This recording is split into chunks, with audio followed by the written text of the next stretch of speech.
Well, hello everybody, Dave from Hanlon Motorsports. Today we bring you something pretty cool and special. We're inside the Mustang Owners Museum in Concord, North Carolina. We're right down the street, stone's throw away from Charlotte Motor Speedway. This is a neat place. On my left, they've got a bunch of memorabilia, some things for sale, really cool stuff for everybody. And then you get into some pretty unique one-off stuff, like you can see right here, you know, like all kinds of crazy stuff, neat stuff, things that are at home in my collection.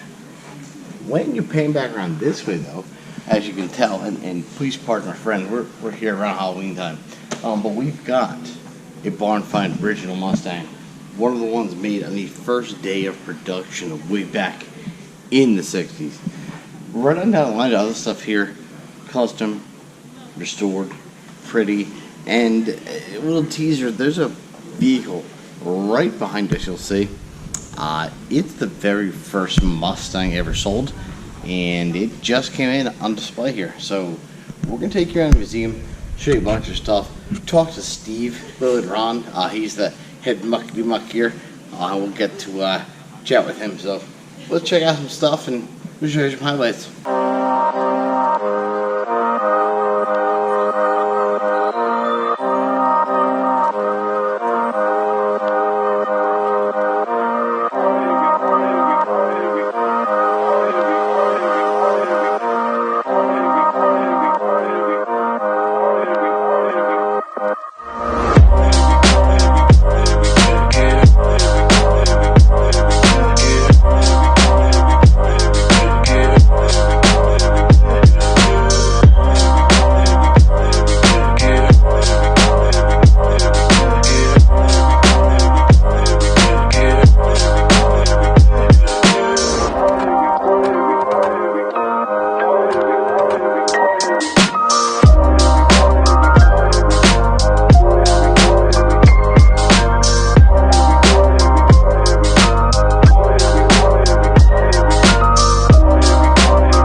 Listen, we're inside here. This is Steve, the director of everything amazing you see. What I'm going to do right now is stop talking and let him talk about, well, start with this if you would. What are we in front of? Well, we are in front of a car that many people have heard about or read about.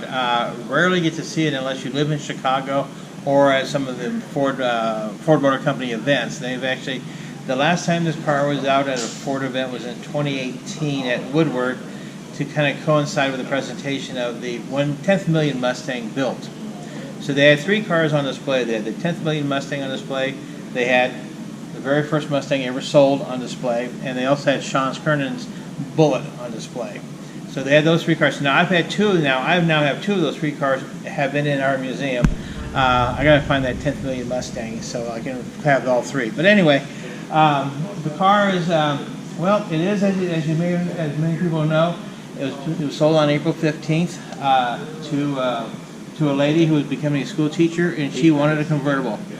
We had it on our podcast recently, and I had a chance to chat with her on a few things, and come to find out, I said, well, why a convertible? Her family always had convertibles, so it was a family thing, And so I said, well, then I'm going to assume then that you were a Ford family. Oh yeah, Dad was into Fords, Dad was into Fords.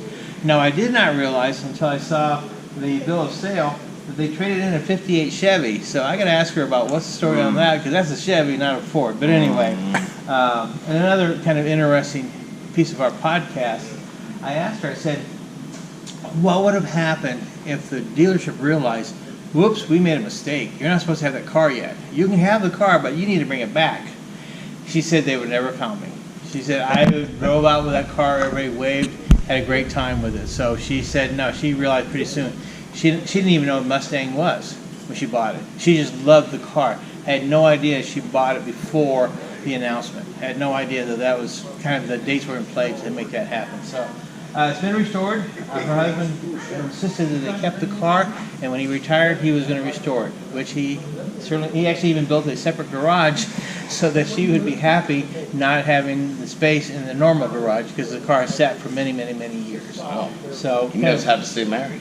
yeah, oh yeah, but she also appreciated the fact that he was very focused on making that happen. He wasn't the kind of guy that just says, oh, you know, whatever, I'll keep the car, keep it. No, he definitely had plans to make sure of this, especially when they found out it was the very first one sold. Now we started to realize there's some prominence to it, because the Donald Farrs, the John Clores kind of, hey, let's do an article about this, let's publicize this a bit. And Ford got involved to the degree of making sure that from some of the events that this car was included, because it is the first car ever sold. That is pretty special. You know, that's actually a bit of what founded the grounds for this to happen, right? Finding special stuff, preserving, but right? Well, it's a combination of things. The fortunate thing about Mustang is that it has a tremendous wide variety of why people have Mustangs.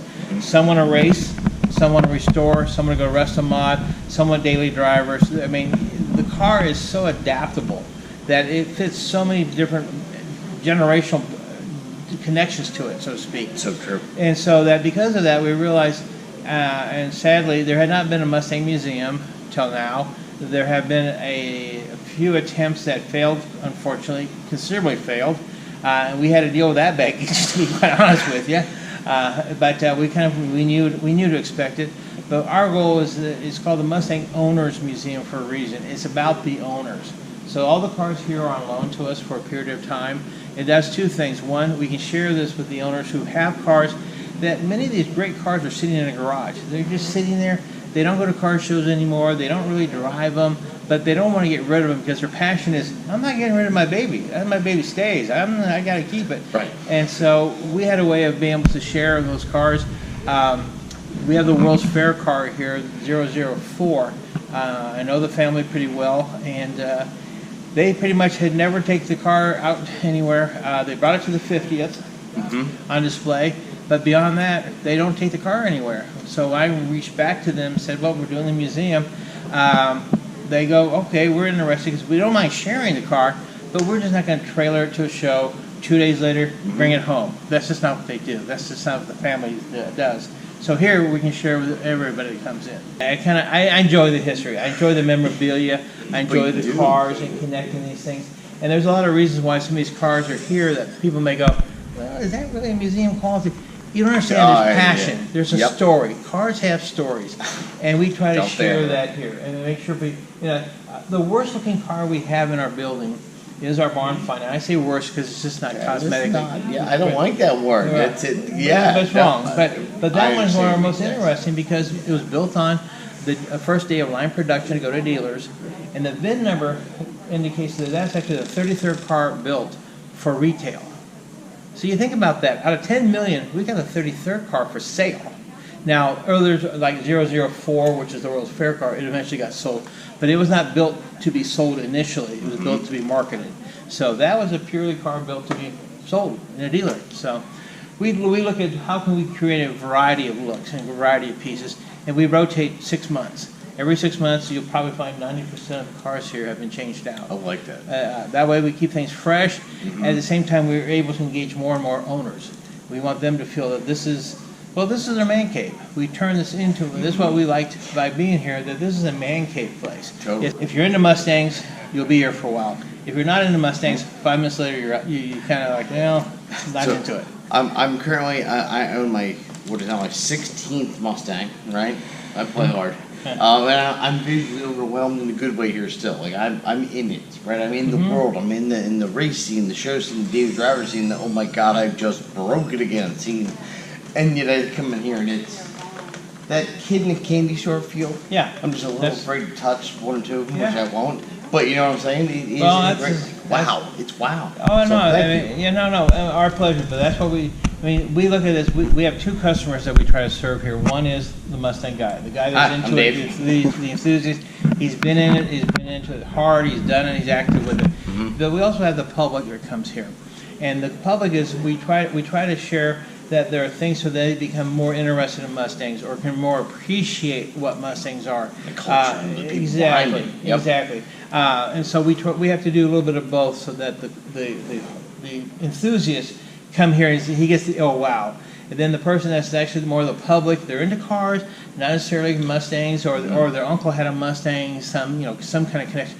They come in and we get a wow out of them, but with the same presentation. So we don't try to overload them, but yeah, there's neat things here that even enthusiasts are not aware of. And which we may or may not show you later too.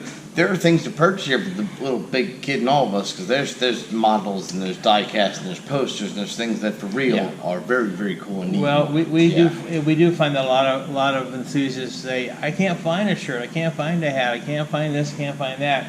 So we keep looking at trying to find suppliers that have that Mustang merchandise so that we can do those things, because we actually now have people come just to go to the gift shop because they don't have they're buying for their husband. They've already been here, but now they have to find something for the husband or brother or somebody or son.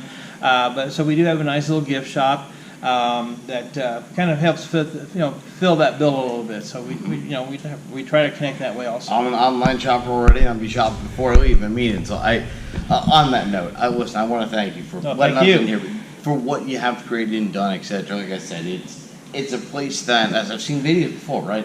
I did tell you this before it started. They're great videos that don't still do it justice. In person, seeing what is here is very much an experience I'm glad I have. It's something that, like I said, for real, this is real talk. In 6 months when I come back for something else, I'm going to come back again to see what else is here. How does the public get in here? What are your hours? What are the donation fees? How does it work? Admission fee is $10 for adults. Military and seniors over 62 are $8, and kids under 15 are free. The reason is that we figured if you're not, we're all over 16 at a time. We can all remember we had to have a driver's license. I'm still 16. Oh yeah. Okay.